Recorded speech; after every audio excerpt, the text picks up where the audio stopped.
সুপ্রিয় দর্শক, আসসালামু আলাইকুম। হিন্দু ভাইদের প্রতি আদাব ও অন্যান্য জাতির প্রতি আন্তরিক শুভেচ্ছা। চলে আসলাম আবারও নতুন একটি ভিডিও নিয়ে। দর্শক শ্রোতা, আমরা এখন অবস্থান করতেছি মেসার্স মুজাহিদ বাণিজ্যালয়ে। দেশ এবং দেশের বাইরে থেকে যারা আমাদের সাথে যুক্ত আছেন সকলকে জানাই আন্তরিক শুভেচ্ছা ও অভিনন্দন।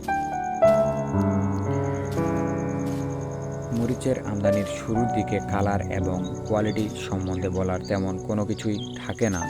কালার এবং কোয়ালিটি আপনারা ভিডিওর মধ্যে দেখতে পাচ্ছেন। শুধু বাজার থেকে আমরা শুকনো মরিচটা ক্রয় করি এবং এই মরিচের মধ্যে যে নষ্ট বা ফটকা বা লালি থাকে, এটা সুন্দর করে প্রসেসিং করে আপনাদের কাছে হ্যান্ড ওভার করে থাকি, যেটা আপনারা ভিডিওতে দেখতে পাচ্ছেন। কিভাবে আমরা মরিচটা বাছাই করে আপনাদের কাছে পাঠাই। দেশের যে কোনো প্রান্ত থেকে আপনারা মরিচ নিতে চাইলে স্ক্রিনে দেওয়া নম্বরে যোগাযোগ করবেন এবং প্রতিদিনের বাজার জানার জন্য আমাদের পাশে থাকবেন। চ্যানেলটিকে লাইক, সাবস্ক্রাইব এবং পাশে থাকা বেল আইকনটি অল সেট করে রাখবেন প্রতিদিনের